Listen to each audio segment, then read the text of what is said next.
Joint Committee Report number 2-2024 of the Committee on Public Order and Security and the Committee on Infrastructure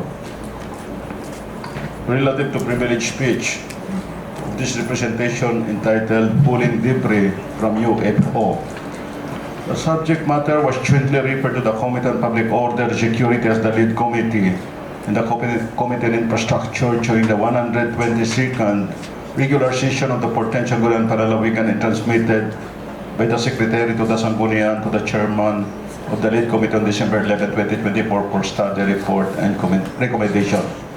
The Joint Committee conducted a hearing on December 17, 2024 and attended by the herein stated resource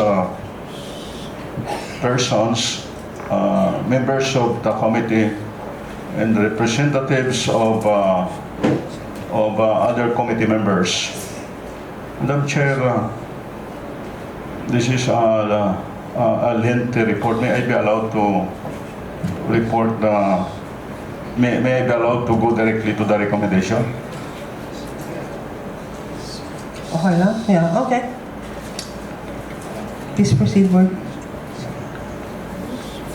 Considering the issues presented during the Joint Committee hearing, the Joint Committee recommends the adoption of this committee report in the passage of the following resolutions.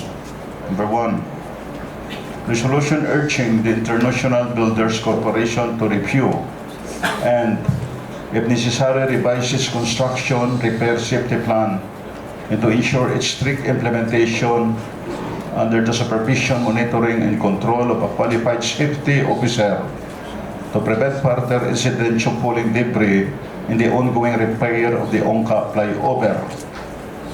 Number 2, resolution urging the International Builders Corporation to implement immediate and effective safety measures to address the slippery road conditions resulting from jet grouting activities to prevent further motorcycle accidents during the ongoing repair of the Ongka flyover.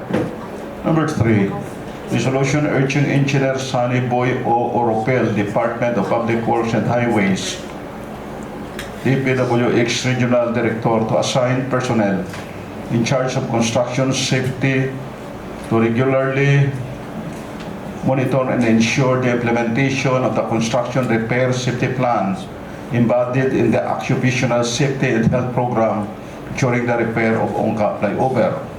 Number 4, resolution requesting Attorney Sixto T. Rodriguez Jr., Department of Labor and Employment, DOL 6 Regional Director, to ensure the regular inspection of the implementation of the Occupational Safety and Health Program with the International Builders Corporation during the repair of the Ongka flyover.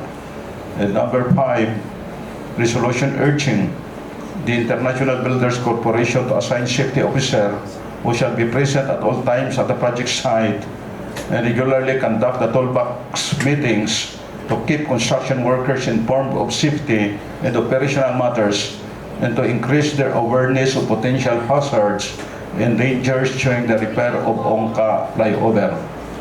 To move. Your Honor, I move for the adoption of the report. So moved and second to the motion. Honorable Javier Soriano Cahilig Diaz unanimously seconded. Motion is approved. Likewise, Your Honor, I move for the passing of a resolution, five resolutions as recommended by the committee chair, subject to the language and style of the Secretary. So moved and second to the motion. Yes, we have honorable unanimously seconded. Motion is approved.